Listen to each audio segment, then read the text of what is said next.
S obzirom na sve veće pogoršanje geopolitičkih okolnosti koji utiču i na nabavku naoružanja za Vojsku Srbije, juče je predsjednik Srbije za javnost dao izjavu koja sasvim odgovara trenutnoj poziciji Srbije u međunarodnim odnosima.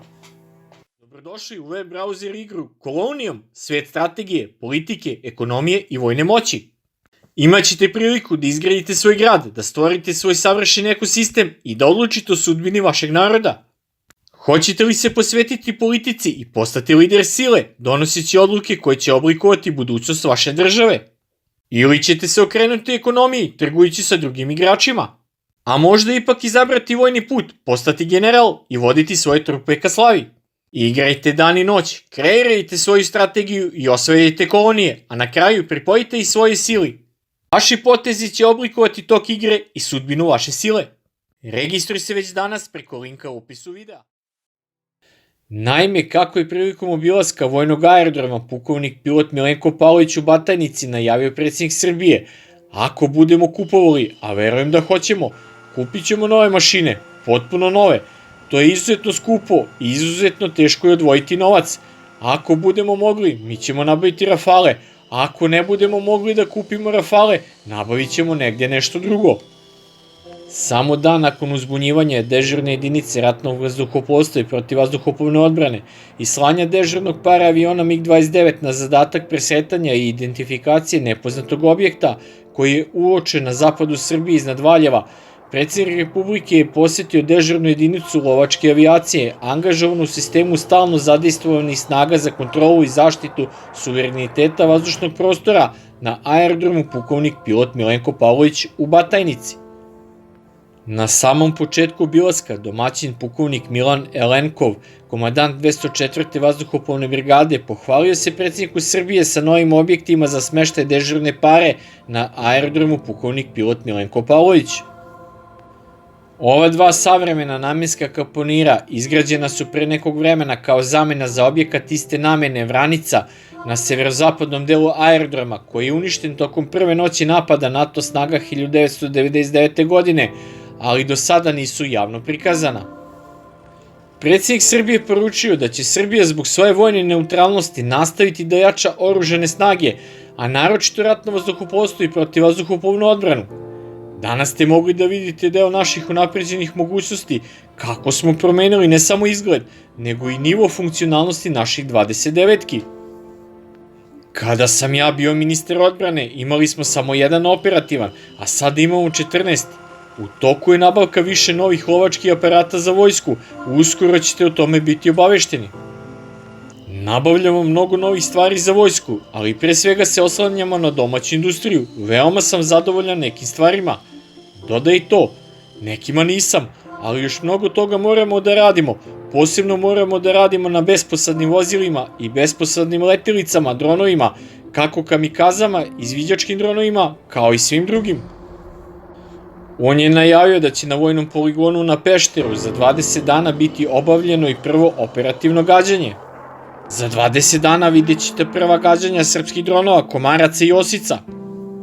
Svi mi ćemo moći da se uverimo možemo li mi da proizvedemo te dronove, jesmo li ih napravili i mogu li ti dronovi da pogode nešto. Nadam se da ćete do kraja godine moći da vidite i Gavrane. Gavran je taj koji će moći da pravi veliku razliku u odnosu na sve ostale. U svakom slučaju je važno da možemo sami da čuvamo svoje nebo.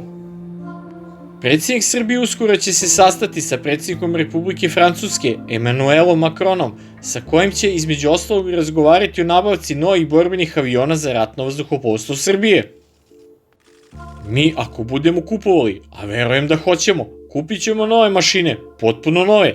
To je izuzetno skupo i izuzetno teško je odvojiti novac, a ako budemo mogli, mi ćemo nabaviti Rafale, a ako ne budemo mogli da kupimo Rafale, nabavit ćemo negdje nešto drugo.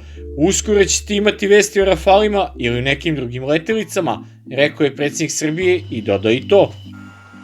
Mi moramo dalje da jačamo našu protivvazduhoplovnu odbranu i verujem da ćemo kupovati nove sisteme s polja, ali ono što je za nas značajno je nešto što nema veze sa lovcima ili bombarderima, Moguće je da se odlučimo u budućnosti za lovačko-bombarderski pristup, da mogu da se istovremeno gađaju i ciljevi na zemlji i ciljevi u vazduhu, da imaju tako dobre performanse i naravno dronovi.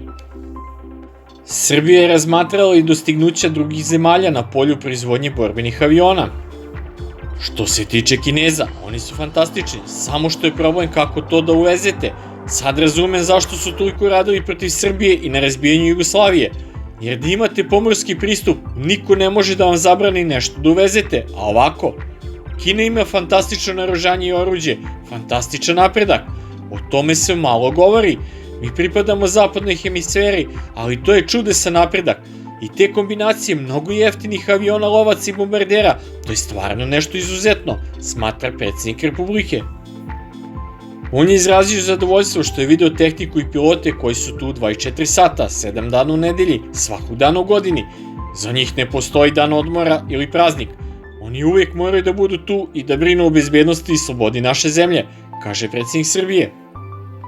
U sklopu stalno dežurnih snaga za kontrolu i zaštitu vazdušnog prostora nalaze se jedinice vojn, odnosno vazdušno smatranje, javljanje i navođenje, raketne jedinice za PVD, odnosno protivvazduhoplovna dejstva i sastava 250. raketne brigade za PVD, kao i dežurni par aviona MiG-29 iz 101. lovačke avijacijske eskadrile Vitezovi 204. vazduhoplovne brigade na aerodromu pukovnik pilot Milenko Pavlović kod Batajnice. Kako je predsjednik već ranije naveo, kupovina jedne eskadrile od 12 borbenih aviona Rafale sa naoružanjem i rezervnim delovima, ispitnom opremom, preobukom letačkog sastava itd. bi Srbiju koštalo oko 3,5 milijardi evra, a za taj novac bi moglo da se kupi ceo puk od 36 kineskih borbenih aviona i 10 CE koji je nedavno kupio i Pakistan. Logika je jasna kada se vrši analiza po kriterijumu cena-kvalitet da navedeni kineski višenamenski borbeni avion svakako nije 3 puta lošiji od Rafala, odnosno da bi 36 ili 10 CE sasvim sigurno u nekom eventualnom direktnom sukobu nadjačalo 12 borbenih aviona Rafal, ma kako oni napredni bili. Poređenje ova dva višenamenska borbena aviona koji bi bili idealni za opremanje ratnog vazduhoplovstva Srbije možete pogledati klikom na link u gornjem desnom uglu ekrana.